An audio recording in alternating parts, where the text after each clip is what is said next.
поході ми читаємо Тараса Григоровича Шевченка «Тече вода з-під явора».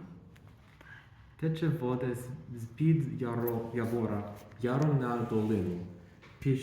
Пишається над водою червона калина. Пишається калинонька, явір молодіє, а кругом їх верболізи й лози зеленіють. Тече вода із-за гаю та подід горою. Хлібощуться качаточка поміж окосою. А качечка випливає з качуром за ними. Ловить